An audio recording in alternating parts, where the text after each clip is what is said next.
management, coaching, and mentoring are important skills any good leadership possesses. Leaders with these skills are able to give better results through their team. Today, as part of leadership series by Global TV, we bring one such leader who have proved himself to be an expert people manager, well-known coach, and a mentor par excellence, Mr. Gurbinder Singh Pun. Welcome to our discussion on leadership by Global TV. Thank you, Mr. Tom. Thank you for having me here. Mr. Pun is currently the advisor to Bhawan International Group on people management based in Muscat, Oman. Bhawan International Group is a well-known global distributor of brands like Nissan, Renault, and Infiniti. He is a distinguished Toastmaster and currently the director of District 105 of Toastmasters International, which consists of Oman, UAE, Lebanon, and Jordan. He is a director of International Coaching Federation, Oman chapter. He was the vice president, School Management Committee of Indian School Muscat. He is a PGDBM from Symbiosis Institute, India. Senior certified professional from Society for Human Resource Management, US. He is a coach, he is a trainer, and he is a mentor. Thank you, Mr. Pun, for joining this discussion today. And I am sure your words of wisdom will benefit the listeners of this program. Thank you, sir. You know, as all of us know, some people get their leadership skills from a very early childhood, or they are born leaders. Some people built it up over a period of, as they grow in the organizations or in their career.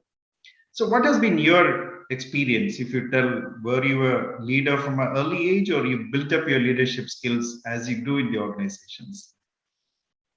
Oh, that's a very interesting question. And as you ask, I'm reflecting back on my childhood to see if there was, and I think there was some element of sparks of leadership in my teenage. I remember a little bit about our neighborhood, and whenever there used to be any cultural events being organized or any religious festivals being organized, I was an active person who was involved in kind of putting together things and going around collecting money on behalf of the community. And in fact, at one point, I remember when there was a issue with a master of ceremony backed out or something happened, I was asked to take it up, and in no time I stood up and I ran the show.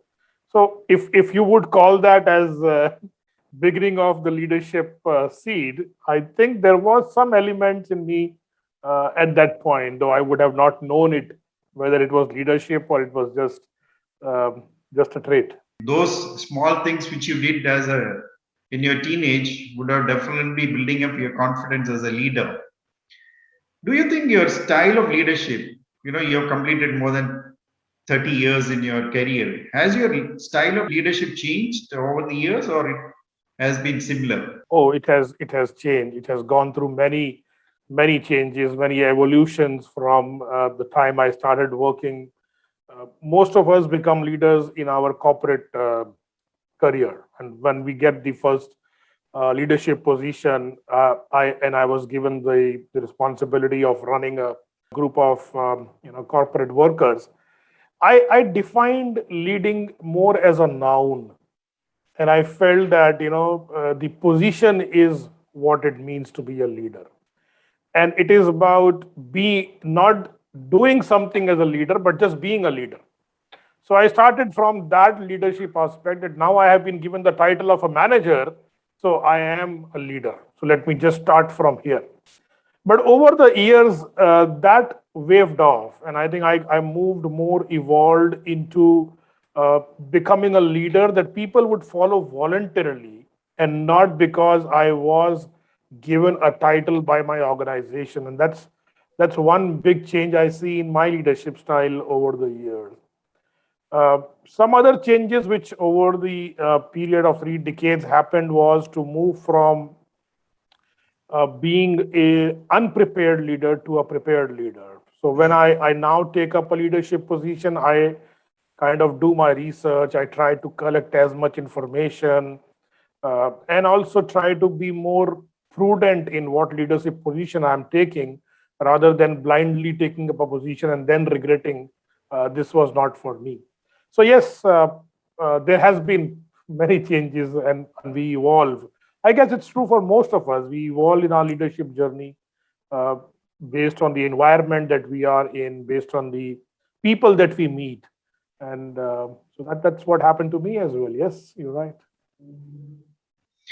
No, you said one thing which I just wanted a clarification on. You said you evolved from being a manager to people willingly wanting to follow you. So what exactly is the difference in that? You see, I started my career by being a manager for a multinational company based in India. And my role was that of a office manager, which was a consolidation of HR manager, administration manager, and a finance manager. You know how the American organizations work. And so I had a big title. It was a title which gave me immense authority and power. And so my first reaction, my first style of working was, I am the guy. I am the I am the leader. I tell you what to do. I will decide the policy. I will dictate my terms. And I'm talking about my age of 27, 28 years. That was Okay. the early career for me. And and slowly I realized that that doesn't work anymore. I had some, big problems. I had issues. I burned my hand doing that kind of leadership.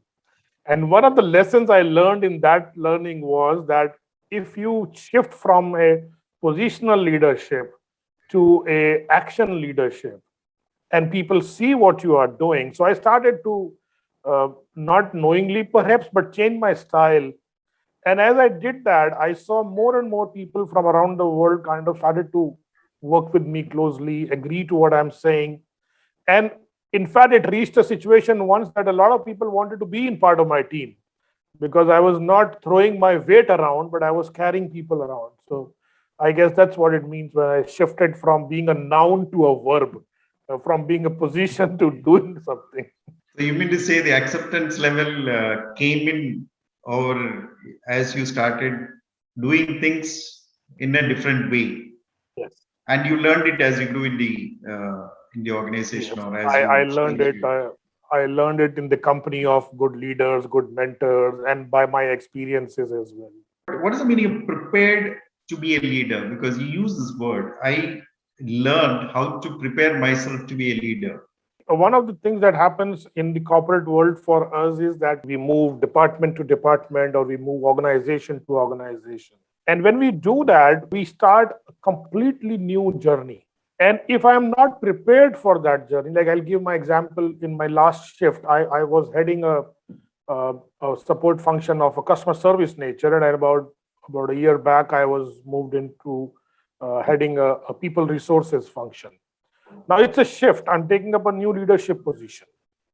So if I just walk in straight away and start saying I know everything and let me start working on it from day one, it's a big error on any part.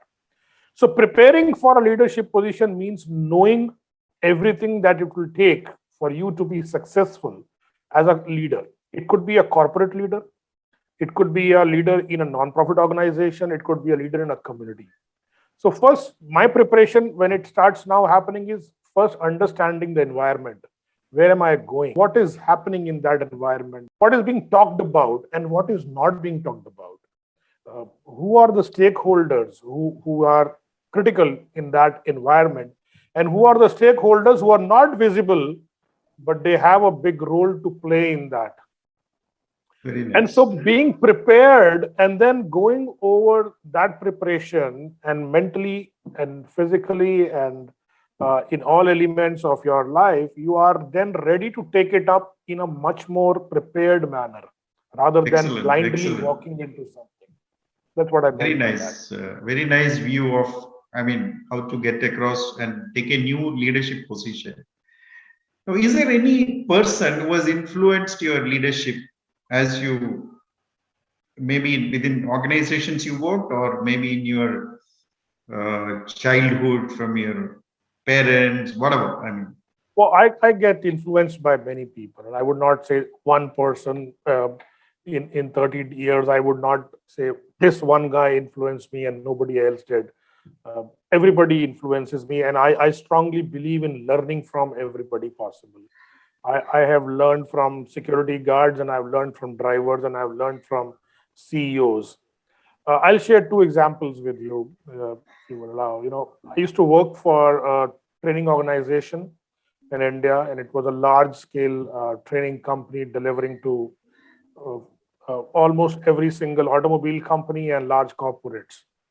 I was an experiential training head. I was training a lot of corporates, senior executives into those simulations where people go through a certain game type of experience, and then they do something, and then there is a debrief. So pretty expensive affair, pretty upmarket kind of a session. And I was one of the few people in the organization who was certified to lead those courses.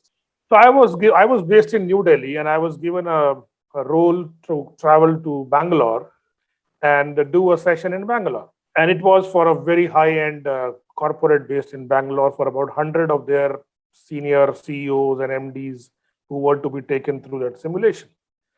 Now, the guy who had sold this program to the corporate in Bangalore had never met me. He didn't knew me.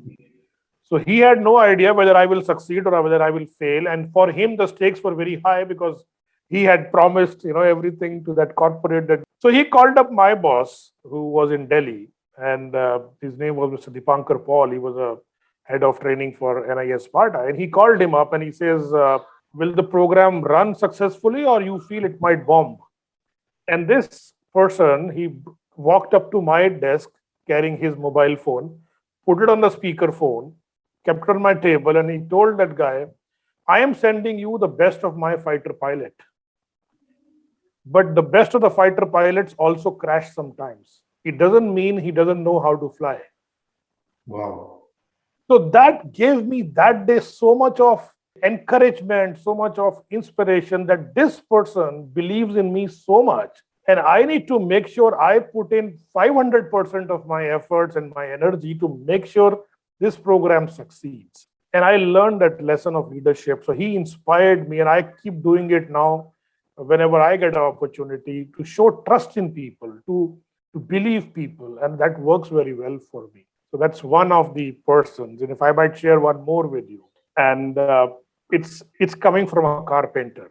Now I was talking about two kind of people. So I live in Muscat in a apartment, and recently we shifted our apartment in the same building. So there was a carpenter who was fixing our cupboards and our almiras and all that stuff. And he comes with a group of 2-3 people who do it. And as he was fixing a cupboard, and his hands are kind of magical, he does it with like Michelangelo painting a painting. I really love the way he works. His colleague was fixing a painting on the wall. Okay. And the way he was doing it, it was not coming straight. There were actually two paintings, and they had to be aligned to each other. And every time he will do it, they will be at a, angle. And I was sitting on a side just watching both of them work left and right. After a while, this guy gave up on the painting. He said, it's not working, so let me just leave it here. And it was slightly misaligned. This other gentleman who was fixing the cupboard, he finished his work, and as he turned around, he looked at the painting and he was not very happy with it. And he said, give me the ladder. And he climbed up the ladder, and he carried his hammer, his screwdriver, and his tape. And he kept doing some kind of a magic with his tools. Took it off, tuck, put it back again, measure, look at it, come down, look at it, go back. And I was mesmerized as I saw him do that. And in 15 minutes time, he fixed it. He stood back and he looked at it and he said, it's okay now. And Then he turned to his colleague and he said in his native language, "What will Mr. Pun think? What kind of a work did Bashir do?" My God. That was an example of demonstrating leadership. He was not going to do a work which will bring his brand of leadership down, his brand of workmanship down. And he inspired his whole team by telling them that we don't cut corners, we do the best possible work, adding value without incurring cost. Very nice. Very nice.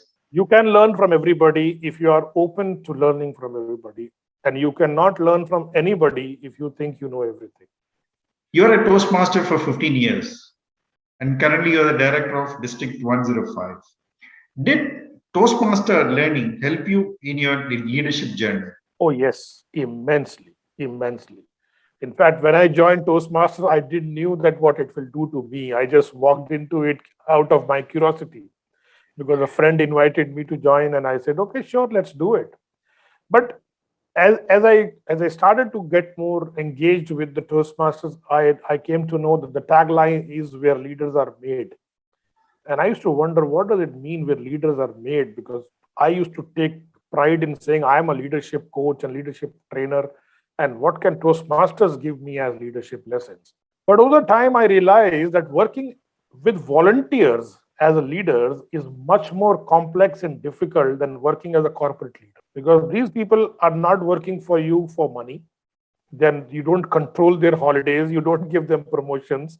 So there is no authority that you can directly exercise over them. This impacted me in a way that I learned the leadership lessons of influence, what works for people. And for any purpose or any work, I understood that working with people is the secret of leadership. It is not using people. You got to work with people. And people should be willing to have your vision and carry forward your vision with them. Everybody has desires, everybody has dreams, everybody has his own life goals. And as a leader, if I'm able to bring it together for them and help them achieve what they want to achieve, in turn, they achieve what I wanted to achieve, then you are a true leader. And Toastmaster talks about the concept of servant leadership, which itself is a completely different dimension of leadership. So yes, immensely grateful to the Toastmasters International's curriculum that they gave me that art of leadership. In your leadership journey, is there any specific incident you think has influenced your leadership in any way? Yes, as I said, many incidents have influenced me, and I mentioned about a couple of them. I remember very vividly is when I was organizing a conference in Oman, a Toastmasters conference for about 500 people, and it's an international level conference. And the time taken to organize that conference was almost a year. And it was 100% voluntary organization. So nobody is paid even 1 rupee to do anything. And I was the chairman of that committee. Now, that incident, the whole experience of running that team of people and empowering people was immense for me. I worked with one single-minded effort called passion for values. That these are the values: integrity, respect, service, and excellence. And we said, anything that we do, I do or you do, let's keep checking them over these values. Are we in integrity? Do we have respect for each other? Are we doing the work with the right kind of excellence? And then the event happened. Now, this is the incident I'm talking about. And the event happened. And it's a 3-day event. Tom, in those 3 days, I sat comfortably on a chair without moving my one finger or 1 feet. And 125 volunteers ran one of the finest conferences ever in the history of Toastmasters. satisfying 500 members and saving almost $20,000 over the budget. And so that Excellent. incident is a kind of an incident in my life that gives me immense confidence that leadership works. Leadership always works. If you are able to be the leader that inspires people, that shows the way and goes the way, everybody is there to work with you. So inspire people, shows the way and goes the way is your message to the listeners. Now, this Toastmasters seems to be coming again and again. How useful it is going to be for youngsters who are aspiring to be leaders? Yes, very interesting question, and I must acknowledge, and I would think you would also agree with me that when we grew up as teenagers and school kids and college, we had no idea about various nuances of communication and leadership. We were just operating from whatever our parents told us or whatever our teachers told us. But thankfully, in the last 30, 40 years, we discovered Toastmasters, although Toastmasters has been there for 100 years in the world now. It helps the youngsters to start to practice leadership at a very early age. For example, we start grooming children from 14, 15 years of age. And we form a small Right. executive committee. And we say, you are a president of this committee. So you kind of run this committee like a CEO. You are the vice president education of this committee. So you are kind of training head of this. You are the VP membership. So you are like the marketing manager. So very early age, children get the opportunity to understand the concept of leadership.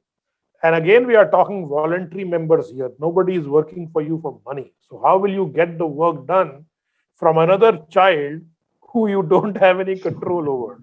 It's purely your communication and your behavioral skills that will bring Yes. you that experience. I'll share an example on that if you would allow me to do that. Sure. My son took up Toastmasters very early because he used to see me doing it. So in his school, he got into it. And as he went for his higher education to a college in Canada, the first thing he wanted to do was find a Toastmasters club. And he found a club right in his university. And so he joined that as a member. Now get the point, he's 18 years of age. He's perhaps the youngest in that club, which has members up to 90 years of age. And in 2 years' time, the club asked him to take over the position of a club president. Very nice. And in the next 2 years, various university positions opened up for him. So today he is kind of confident. He has those traits of leadership, and he is enjoying it without paying a single dollar to a university, purely from Toastmasters. So I would strongly recommend to the youngsters, find a club near you, go join it, and you will benefit in your career and in your corporate life. Now you don't need to find a club near you. You can find a club anywhere in the world and join the club. Yes. My children have joined club which are based in Canada, and they're working online for the last 6 months. That's a very interesting thing. Now, do you really enjoy your leadership positions? And I think leadership is a responsibility. Okay. And a responsibility is an honor. When you are given a responsibility by an organization to become a leader, they are showing you their trust that you are capable of doing this leadership role. And when you take that authority that is given to you and you convert it into leading people, celebrating the leadership, having fun in that leadership, taking people with you in that journey, and then you enjoy leadership. When you take leadership as something that has been thrust upon you, then it's a burden. Then you don't enjoy doing leadership. Then you will kind of end up being in trouble. You will have conflicts. You will want everybody else to be just like you because you think you are the best And so they should be like you, which they will never be. Especially the young people who start their journey, it's critical to know you can tilt the balance of leadership either ways. You can make it enjoyable and really have fun doing it, or you can make it a burden and have a lot of problems in your corporate journey. For me, So, it's yeah. the enjoyable and the fun side of it. So you are saying it depends on the person who is taking leadership position. As far as you are Yes. concerned, it's fun and enjoyable. Yes, I do that, sir. Yes. Very nice, very nice. Now, if you have to give two advices to youngsters who are aspiring to be leaders, what would that be? As I said, as you first time enter into leadership, it means that the person in the authority who is giving you that position sees some potential in you of leading. So, as a new leader, as a new corporate leader, it's good news that you have been invited to sit on that table or on that board meeting or to lead something. So, celebrate that. Celebrate the fact that you have been chosen. Enjoy that. You have a seat at the table, and now you have an opportunity to express your opinions and make the decisions. So take it with a conviction, with a good feeling that you have been chosen and you are there. Now your goal is to show that person who took faith in you that he made the right choice. So do the right things to honor the responsibility that has been given to you as a privilege. The second advice I would say is great leaders are never born that way. They may be born with some traits of leadership, but then Okay. over their journey of leadership, they create themselves as leaders. Okay. Now, this happens by hard work, this happens by determination. It's a lifelong learning process of constantly self assessment and struggle. It's toil. And so, truly effective leaders will build up their inner strength, the inner stamina to allow them to be leaders. And one of the secrets of leadership is always ask for feedback. Ask your mentors, ask your peers, ask your team members, what can I do differently that will make me more useful to you? What can I do better that you think will help me grow? Feedback is the breakfast of champions. Okay. So all the emerging new leaders, these are my two mess lessons to them. One is you have a seat at the table, use it responsibly. And two, don't take it lightly, put efforts, grow, and ask for feedback. And you have a great career as a leader ahead. Very nice. I'm sure the youngsters will definitely benefit by these two keys, which you have. Hope they will imbibe it and try to use it in their leadership journey. Before I conclude, I wanted to ask you this. You always keep mentioning my tagline is keep it simple. Can you just elaborate a little bit for our listeners? So how do you elaborate something which is simple? I think that the world is complex enough. We are living in a VUCA world, the volatile, uncertain, complex, and ambiguous world. The world itself is creating enough complexities for us. So at least let's not create any more complexities for ourselves. Keep the first things first. Keep your values. Very nice, Mr. Gurbinder. I'm sure that your words, which you have expressed in this short time what we have spent, will definitely benefit the listeners of this program. And thank you so much for your time. And I really enjoyed. And I wish you all the best in all your endeavors. I'm sure you're doing a lot of things around you, and wish you all the best. Have a very great leadership journey. Thank you, Mr. Tom, for inviting me today to Global TV, and I'm happy to be here talking to you. Have a good day, sir. Thank you.